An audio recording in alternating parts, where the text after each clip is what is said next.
Hello, everybody, and welcome back to another episode of the Buttcast. My name is Nikolai, and I'm here with my amazing and wonderful co-host Emil. Thank you. And today we're gonna divulge a bit from our usual subjects and talk about rhetoric. Now, do you want to begin the introduction of rhetoric to Yeah. our dear audience? So I have actually the Oxford Languages Dictionary here to start me off, and the definition of rhetoric is the art of effective or persuasive speaking or writing, especially the exploitation of figures of speech and other compositional techniques. So, shortly put, a rhetorical speech is essentially a speech that accomplishes its goals efficiently and honestly. Um, Aristotle's definition of a good rhetorical text is a text that performs the task persuasively and honestly, and he considers that a good text. So usually we have a few different ways of determining whether a text is rhetorically good or not. And one of those ways is, for example, the contextual analysis, where you make a pentagram star looking thing with a few different sections. We got topic, we have reader, we have circumstances, we have language, and we have writer, and then in the middle we have intention. So now, how does all that work? Well, essentially, let's say we take back in college, I used to work with rhetoric actually, and I got an assignment where we had to rhetorically analyze Trump and Obama's speech respectively, and we used this contextual analysis to basically put in the different sorts of the different topics and use of language and stuff like that, and then determine the rhetoric of the speech. So, for example, if we just take the pentagram, we can say writer. Well, in this case, it would be Trump. Reader, the American people. Topic, the victory speech. Language, that would be the logos, ethos, pathos, that kind of thing. Circumstances, well, we kind of have the same thing, the election victory speech, and in intention, it kind of varies depending on like if you mean Trump or Obama. Trump mostly intended to thank in his election speech. Um, where the fuck do I go from here, bro?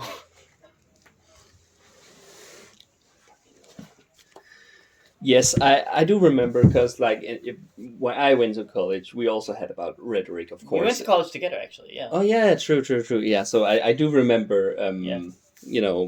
all of this. I also remember we had to do an assignment on Lyndon B. Johnson's speech Yeah, that's back right. when America began to Invade Vietnam. invade Vietnam Yeah. in the attempt to stop communism from spreading there.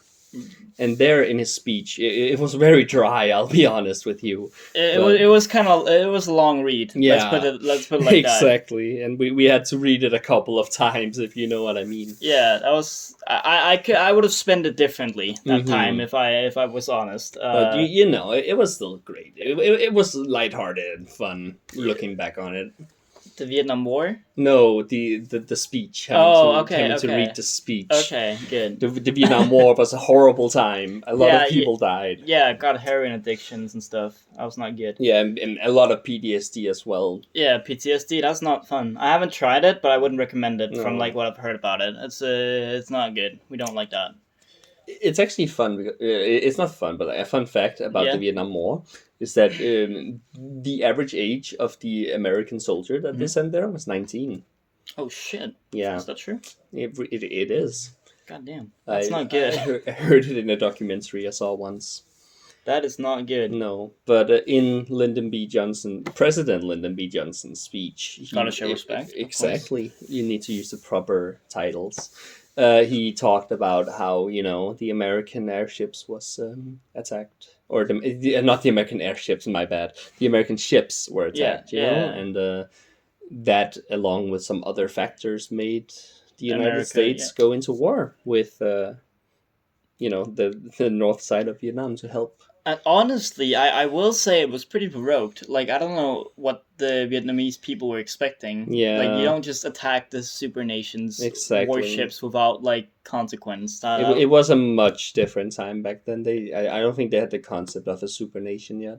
Yeah, I probably not. Yeah, I think that's a more modern concept. After we've experienced so much, like if you think about it, like you can make an argument that like we have three mega super nations right now, and that's like Russia, China, and USA. Yes. But like even some people I've noticed don't really consider Russia a part of the super nations, and I've seen other people don't consider China a part of it. No, China is like either a big nation or a super nation. Like Yeah. people can't really decide on that. I feel like if you think about how much control China actually have, you can't really help but conclude that it's like a very powerful super nation. Exactly. I actually feel like that the West is slightly threatened by China. I feel like China could actually become a big threat in the world later on as Yeah, we move on with time. especially also if you look at how much control they have, in media and tech, in Exactly, like like it's a very big. yeah, no, there's a misconception that I don't get, and that is the misconception that China is communist. I have not seen a more capitalistic country than China in my entire life. Yeah, I think it's more how they Uh, choose to run the no, no, no, no, no. country. It's because the leading party in China is called the CCP, which is like the Communist Party The of China. Chinese Yeah, Communist Party. exactly. So that's why people call it communist, even though it's clearly not communist, and But it survives on capitalism. That's where the power comes from. it's not a democratic country either.